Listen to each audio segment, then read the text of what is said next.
There is a tax on success that nobody talks about. You don't pay it to the government, you pay it to your friends. As you climb, the air gets thinner and the circle gets smaller. It is a fundamental law of human nature. People love you when you are average because you make them feel safe. But the moment you become exceptional, you become a threat.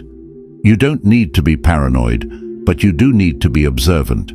Because the enemy isn't always at the gate.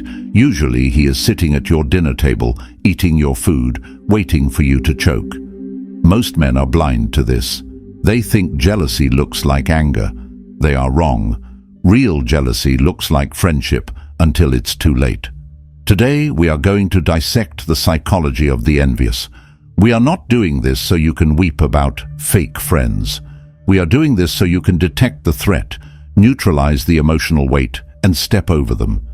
Here is how you spot the snake in the grass. 1. The micro-rupture. Biology cannot lie. The first sign is never a word. It is a glitch. Human beings are biologically wired to react before they think. It takes the conscious brain about 0.2 seconds to fabricate a lie, but the body reacts instantly. This is the micro-rupture. When you tell them you closed the deal, lost the weight, or launched the business, watch their face. Not for the smile that comes 3 seconds later. That is the mask. Watch the first second. The lips tighten, the eyes narrow, the gaze drops to the floor. There is a fleeting moment of physical recoil. It looks like they just swallowed something bitter. This is their true self breaking through. For that split second, they are not your friend. They are your competitor who just realized they are losing. They will recover quickly. They will say, "Bro, that's amazing." They will slap your back. But the energy in the room has shifted. It feels heavy. It feels cold. Trust your gut. Your intuition is evolutionary data designed to keep you alive. If you feel a drop in energy when you should be feeling warmth, you are in the presence of an enemy. Marcus Aurelius warned us, the soul is dyed by the color of its thoughts. Watch their face. The dye always leaks through. 2. The poisoned sandwich. Status leveling. A direct insult is easy to handle. You can fight an insult, but a jealous man is a coward. He will not attack you front on, he will attack you from the side. He uses the poisoned sandwich. He wraps a subtle insult inside a layer of praise. He compliments you, but leaves a sting in the tail. That's a great car. I guess you don't care about the environment though, huh? You look huge. I wouldn't want to get that big and lose my mobility, but it works for you. Congrats on the promotion. It's crazy how corporate politics works these days. Analyze what is happening here. This is not casual conversation. This is status leveling. Psychologically, your success has created a vertical gap between you and them. You are up here, they are down there. This gap causes them physical pain. It is called cognitive dissonance.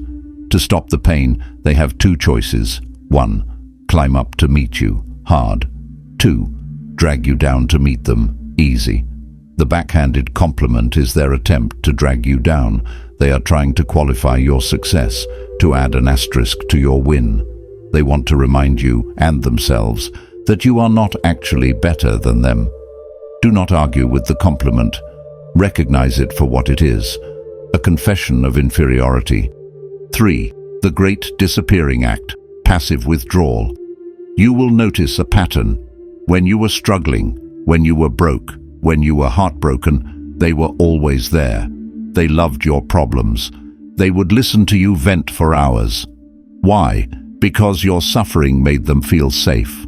As long as you were losing, they didn't have to worry about their own lack of progress. Your failure was their comfort blanket. But the moment you start winning, silence. The text messages stop. They are too busy to meet up. They stop viewing your stories. They stop asking, "How is business?" This is not an accident. This is avoidance. Your presence has become a mirror. When they look at you now, they see what they could have been if they weren't so lazy. And that reflection burns. So they pull away. They distance themselves to protect their fragile ego. Many men get sad about this. They chase the friend asking, Is everything okay? Stop. Do not chase. The trash is taking itself out. If they cannot sit at the table of your success, they were never hungry. They were just feeding off your scraps. 4. The mirror image. Identity theft. This is the creepiest form of jealousy. They stop talking to you, but they start becoming you. You start dressing in a specific style. Suddenly they buy the same jacket. You start using specific phrases or philosophy. Suddenly, it's in their bio. You start a specific business model. Suddenly, they are an expert in the same field. This is not flattery. This is identity theft. Psychologically, this is a hostile takeover. They covet the attention and respect you are getting. Since they have no identity of their own, they decide to wear yours. But notice the nuance. They will never credit you. If you ask them, they will say, "Oh, I've been thinking about doing this for years." They will gaslight you into thinking it was their idea. They want your results, but they want to erase your influence. They want to replace you. In the wild, this is the behavior of a parasite. It latches onto the host, drains the nutrients, and mimics the appearance to survive. Do not be flattered. Be observant. A man who cannot forge his own path is dangerous because he has no code. He will steal your work, your ideas, and your energy without blinking. 5. The historian of failure, Schadenfreude. There is a German word for this, Schadenfreude. It means harm joy, the pleasure derived from another person's misfortune. The jealous man is a historian of your failures. He has a selective memory. He forgets the 10 times you succeeded, but he vividly remembers the one time you crashed, and he loves to bring it up. You are at a dinner party, telling a story about your new venture. The jealous man interrupts. "Yeah, just be careful. Remember what happened with that other project in 2019? That was a mess." He disguises it as concern. He pretends he is looking out for you. He is not. He is weaponizing your past to sabotage your future. He is trying to inject fear into your bloodstream so you stop climbing. If you stop climbing, he stops feeling small. Test this. Tell them a piece of bad news. Watch their energy spike. Watch how engaged they become. Watch how many questions they ask. "Oh no, tell me exactly what happened." They are feeding. Then tell them good news. Watch the eyes glaze over. Real loyalty celebrates your wins. Envy celebrates your losses. 6. The devil's advocate, sabotage by logic. This is the most intellectual form of jealousy. It hides behind logic and realism. Every time you present a bold vision, a new goal, a high standard, a risk, they immediately list 10 reasons why it will fail.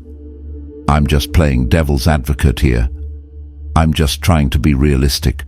They attack your enthusiasm with their pessimism. They will tell you the market is saturated. They will tell you that you don't have the credentials. They will tell you that nobody makes money doing that. Why do they do this? Because if you try, you might succeed. And if you succeed, their excuse that it's impossible dies. They need you to believe it is impossible so they can justify why they never tried. They are not protecting you from failure. They are protecting themselves from your potential. A true mentor warns you of risks, but pushes you to jump. A jealous peer lists the risks to chain you to the ground. Do not let small minds convince you that your dreams are too big. They are only too big for them.